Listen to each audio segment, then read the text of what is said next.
बोले थे ने कि ये समाधि क्षण है, समाधि वाला क्षण है। थोड़ा-सा भी हम चुप हो गए, तो ये उस अ, तत्व में स्थिति है। थोड़े ही हुए हैं ना, तो भी है वही चीज़ जैसे 1 पैसा भी करोड़ रुपयों का अंश है। तो हम थोड़ी देर भी चुप हुए हैं,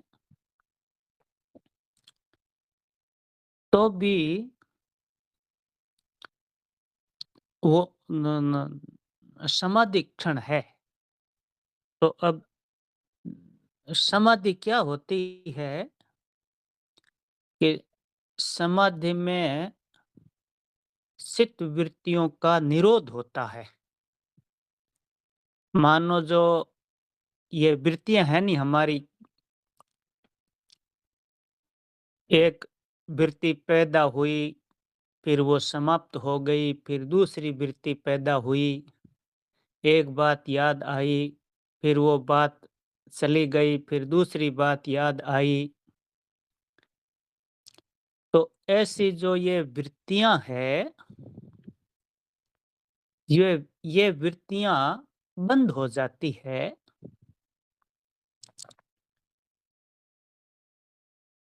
इन वृत्तियों का निरोध हो जाता है, कुछ भी चिंतन नहीं रहता है, तो उस समय वो समाधि होती है। हम सब वृत्तियों को बंद कर देते हैं, रोक देते हैं, एकदम चुप हो जाते हैं, तो उस समय वो समाधि अवस्था होती है, हम कुछ नहीं कर रहे हैं तब।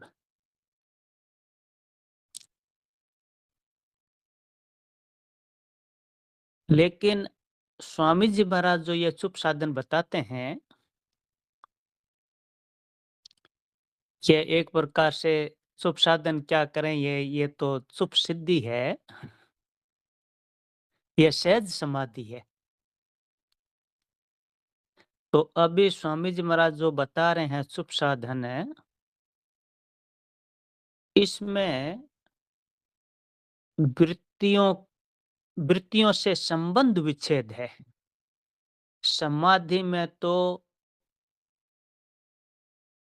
वृत्तियों का निरोध है। वृत्तियों को तो उस समय वृत्तियाँ बंद होती है। वृत्तियों से संबंध विच्छेद नहीं होता है। मन, बुद्धि आदि ये अपना काम करना बंद कर देते हैं उस समय। मन की अ, जो वृत्तियाँ हैं वो बंद हो जाती है, तो उस समय इनसे वृत्तियों से संबंध विच्छेद नहीं होता है, लेकिन इसमें वृत्तियों से संबंध विच्छेद हो जाता है। जब कुछ भी नहीं करते हैं हम, क्रिया रहित हो जाते हैं, तो भी क्रिया से संबंध विच्छेद नहीं हुआ है। क्रिया करने वाला है ना, जिस समय वो क्रिया करने वाला होता है और क्रिया को बंद कर देता है, तो भी वो बंद करने वाला है वहाँ। करने वाला अभिमानी है उस समय। तो समाधि अवस्था में क्रिया से संबंध विच्छेद नहीं होता है, क्रिया बंद होती है, लेकिन इस चुप साधन में क्रिया से उन वृत्तियों से संबंध विच्छेद हो जाता है।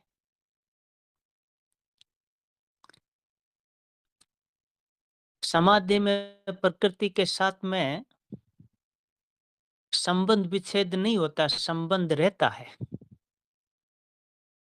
क्रिया बंद हुई है, लेकिन संबंध विच्छेद नहीं हुआ है।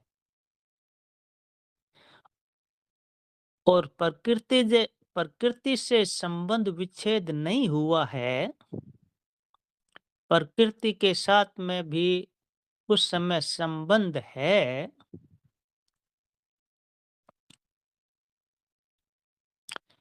तो प्रकृति में क्रियाशीलता रहती है। प्रकृति का संबंध है तो क्रिया के साथ में संबंध है, क्योंकि प्रकृति कभी अक्रिय नहीं होती। प्रलय हो जाता है तो भी प्रकृति में क्रिया होती रहती है। महाप्रलय हो जाए, ब्रह्मा जी भी लीन हो जाते हैं, तब भी प्रकृति में तो क्रिया होती रहती है। जैसे वो नींद का दृष्टांत दिया, नहीं कुछ भी नहीं करते हैं तो भी नींद में तो क्रिया होती रहती है। तो चाहे हम कुछ भी नहीं करें, कुछ भी याद नहीं करें, हमारा चिंतन भी बंद हो गया, एकदम ऐसे अक्रिय हो गए, कुछ भी नहीं कर रहे हैं, समाधि लग गई, तो भी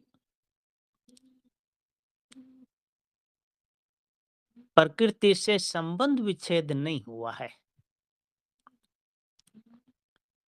और अभी जो स्वामी जी महाराज ने बताया, इस बात से प्रकृति से ही संबंध विच्छेद हो जाता है, परमात्मा में स्थिति हो जाती है। इतनी विलक्षण बात है ये। जो सहज समाधि है, इसको सहज समाधि बताया, वो तो समाधि है, और यह सहज समाधि है। इसमें प्रकृति के साथ में संबंध विच्छेद है, संबंध नहीं रहता। तो यह सहज समाधि विवेक से भी होती है, ज्ञान मार्ग से भी, और भक्ति मार्ग से भी होती है, और कर्म मार्ग से भी होती है।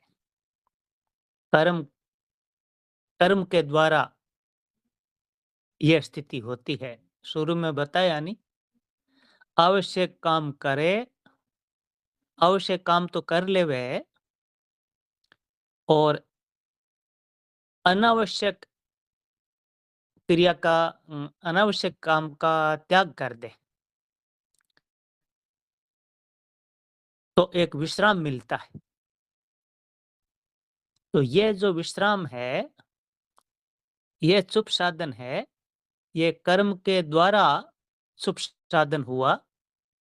तो कर्मयोग से भी चुप साधन होता है, भक्ति योग से भी होता है, ज्ञान योग से भी होता है, और आखिर में जो ये चुप साधन का ये परिणाम है, सहज समाधि, ये हो गया, तो फिर वो परम चुप साधन हो गया, परम विश्राम हो गया।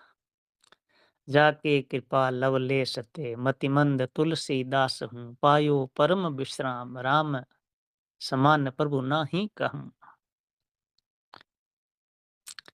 तो ऐसा ये परम विश्राम हरेक पा सकता है, हम पा सकते हैं। कुछ नहीं करना, एक परमात्मा तत्व है, उसमें स्थित रहना। चाहे आत्म तत्व कह दो, चाहे है कह दो, चाहे परमात्मा कह दो, चाहे भगवान कह दो, कुछ भी कुछ भी उसका नाम रख लो, वहां स्थिति हो गई तो बस परम विश्राम मिल गया।